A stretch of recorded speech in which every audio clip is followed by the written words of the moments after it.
The Gonzalez family had 5 kids, and Kaylee was the light, bright, shining star, the one who laughed, the one who made everybody laugh.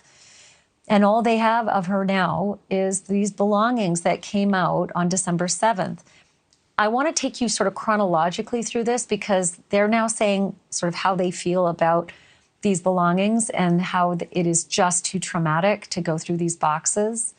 And I'm going to tell you about the Range Rover in a minute. But do you remember on December 6th when the police chief, the Moscow police chief, said he himself was going to personally see to it that these personal effects were brought out of the house in a somber manner and then reunited with the family? So this was the police chief back on December 6th, just weeks after the murders. Take a look.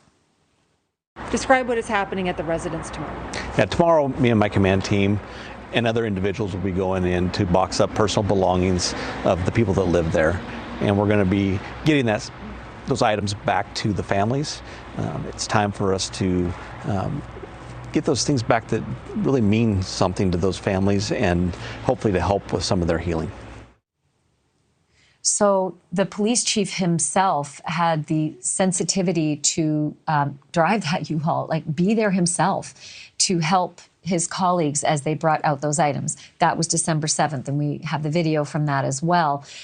Those items came out with reporters all silent at a safe distance away, being inobtrusive, witnessing this very sad parade of all the personal items.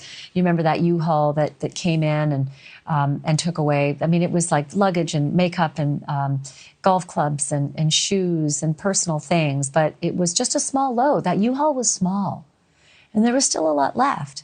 So they did their best to try to separate out whose boxes went to whom, but the families ultimately, they really had to come to the warehouse themselves and determine, what belonged to whom. And Police Chief James Fry, obviously very respectful with these officers as they brought these items out. But all the items that are still left behind, I mean, that was a full house of 5 kids. Those items may still be in there. You might remember as well that we gave you the news that the university sent a letter to the parents and told them what the plan was for the rest of the items in the house prior to demolition. Let me just reread that for you. This was sent on March 24th. It said, we intend to have the remediation team gather any personal property that do not appear to be contaminated, transfer them to university personnel who will take these items to a secure off-site location for representative members of the families to review and recover items of your family members that you wish to keep. Items not selected will then be properly disposed of. This will not apply to large bulky items such as sofas, beds, or the like to the extent that any remain on site. If you have specific items you wish to be on the lookout for, regardless of size, please let me know. If we can locate and retain them for you, we will. So that was March 24th. And then there was another letter that was sent to the parents just recently about the plan for the demolition, because the parents haven't heard anything since then. They have not been told that the additional items have been brought out, that they are in storage at a warehouse, that they should come and look and choose the items that they'd like to be reunified with. They don't know anything yet. They don't even know if that has happened, if the items have been brought out of the house. What they do know is that there is this pause and this sort of new plan.